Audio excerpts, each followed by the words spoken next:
श्री लक्ष्मी नारायण नमः। श्री लक्ष्मी नारायण चैनल देखते रहिए, सब्सक्राइब अवश्य कीजिए।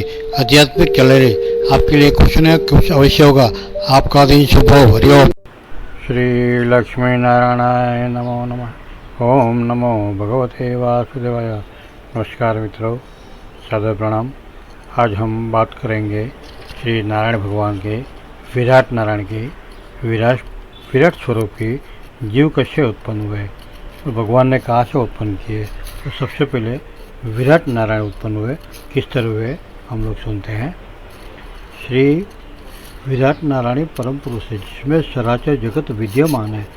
जल के भीतर जो अन्य रूप आश्रय स्थान था, उसमें वह हिरणमय विराट पूर्ण पुरुषोत्तम जीवों को साथ लेकर 1000 दिव्य वर्षों तक रहे।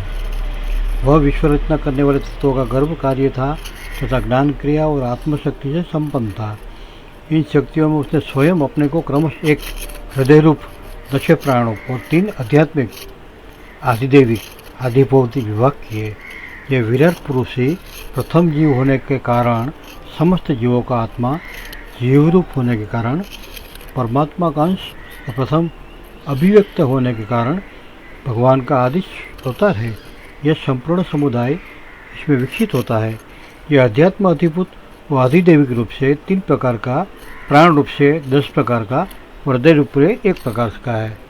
फिर विश्व की रचना करने वाले महतत्वादि के अधिपति श्री भगवान ने उनकी प्रार्थना को स्मरण कर उन वृत्तियों को जगाने के लिए अपने चेतन स्वरूप तेज से एक विराट पुरुष को प्रकाशित किया, उसे जगाया।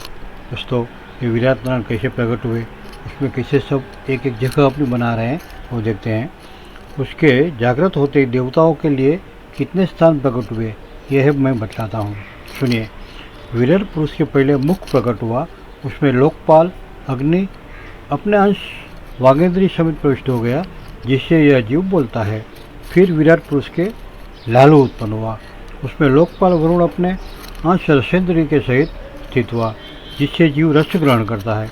इसके पश्चात उस विराट पुरुष के नथु ने नाक से प्रकट हुए, उनमें दोनों अश्विनी कुमार अपने अंश ध्यानंदी के सहित प्रकट हुए, जिससे जीव गंध ग्रहण करता है।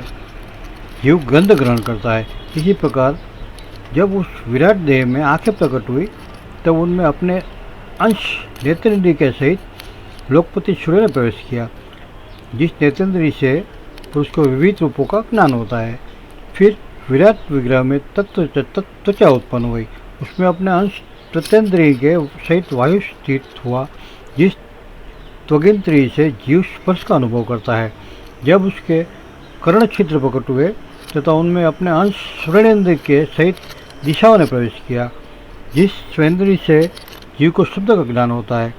फिर विराट शरीर में चर्म उत्पन्न हुआ, उसमें अपने अंश और रोमों के सहित औषधियाँ स्थित हुई, जिन रोमों से जीव स्वीटली चर्म का आदि का अनुभव करता है।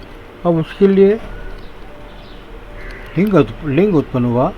अपने इस आश्रय में प्रजापति ने अपने अंश वीर्य के स्टेज प्रवेश किया, जिससे जीव आनंद का अनुभव करता है।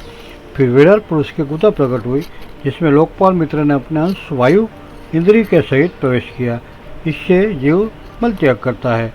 इसके पश्चात उसके हाथ प्रकट हुए, जिसमें उनमें अपने ग्रहण त्याग रूप शक्ति के सहित देवता देवराज इंद्र ने प्रवेश किया। इस शक्ति जीव अपनी जीविका प्राप्त करता है। जब इसके चरण उत्पन्न हुए, तब उनमें अपनी शक्ति गति के सहित लोकेश्वर विष्णु ने प्रवेश किया। इस गति शक्ति द्वारा जीव अपने गंतव्य स्थान पर पहुंचता है। फिर इसके विरुद्ध इसके रुचि उत्पन्न हुई, अपने स्थान में अपने अंश बुद्धि शक्ति के साथ वाक्पति ब्रह्मा ने प्रवेश किया। इस बुद्धि शक्ति से जीव वेदांतवीय विषयों को जान सकता है।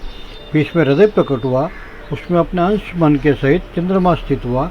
इस मन शक्ति के द्वारा जिस संकल्प विकल्प आदि रूप विकारों को प्राप्त होता है। तत्पश्चात विराट रूप में अहंकार उत्पन्न हुआ।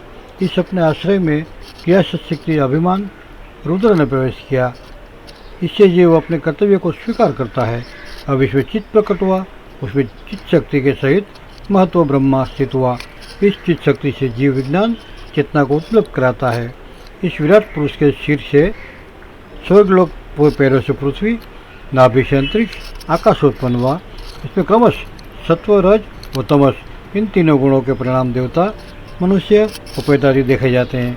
इनमें देवता लोग सत्वगुण की अधिकता के लिए, और स्वर्ग लोक में मनुष्य, उनके उपयोगी गौ आदि जीव रक्त गुणों की प्रधानता के कारण पृथ्वी में तमोगुणी स्वभाव वाले होने से रुद्र के पार्षद गण भूत प्रेत आदि दोनों के बीच में स्थित भगवान के नाभिस्थान अंतरिक्ष लोक में रहते हैं।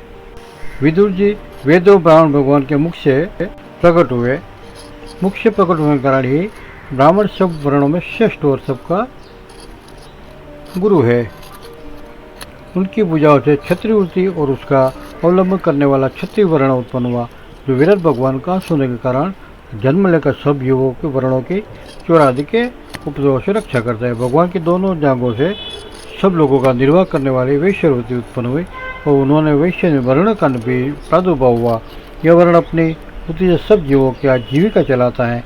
फिर सब धर्मों की सिद्धि के लिए भगवान के चरणों से सेवा कृति प्रकट हुई। उन्हीं से पहले और उस वृत्ति का अधिकारी शूद्र वर्ण भी प्रकट हुआ, जिसे वृत्ति से हरि प्रसन्न हो जाते हैं।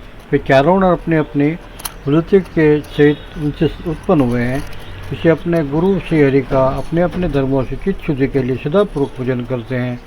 विदुर जी यह विराट स्वरूप पुरुष काल भगव कर्म और अपाव शक्ति से युक्त भगवान की योग माया का प्रभाव को प्रकट करने वाला है। इसके स्वरूप का पूरा वर्णन करने का कौन साहस कर सकता है। तथापि प्यारे विदुर जी, अन्य व्यवहारिक चर्चाओं के अपवित्र हुई अपनी वाणी को पवित्र करने के लिए जैसे मेरी बुद्धि है और जैसे मैंने गुरुमुख से सुना है, वैसे श्री हरि का श्रेष्ठ वर्णन किया है। महापुरुषों का मत है। पुण्य श्लोक शिरोमणि श्री हरि के गुणों का ज्ञान करना ही मनुष्य की वाणी का तथा विद्वानों के मुख से भगवत कथामृत का पालन करना ही उनके कानों का सबसे बड़ा लाभ है। बस हमें नहीं, आदिकवि ब्रह्मा जी ने 1000 दिव्य वर्षों तक अपने योग परिपक्व तो बुद्धि से विचार किया, तो भी वे क्या भगवान की अमित महिमा का पार न पा सके। तो हम कौन है।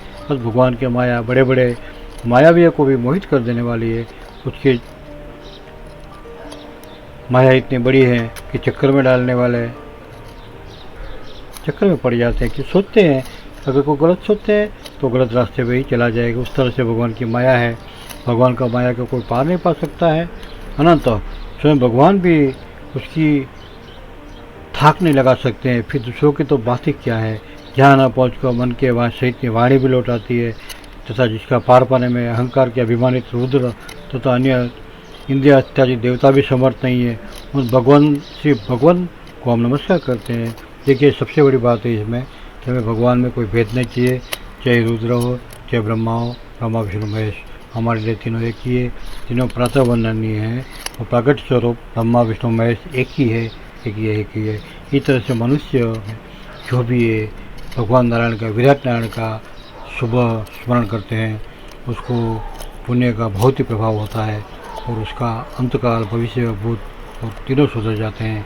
इससे आने वाली पीढ़ियों को भी धन की कमी नहीं होगी, अन्न की कमी नहीं होगी। इस तरह से नारायण भगवान ने वरदान दिया हुआ है कि जो भी पुरुष, जो भी मनुष्य, जो भी देव, जो भी दैत्य इस वाणी का मधुर स्वर से स्मरण करेगा, उससे सब पाप से मुक्त दिलाऊंगा और अपने वैकुंठ लोक में स्थान दिलाऊंगा।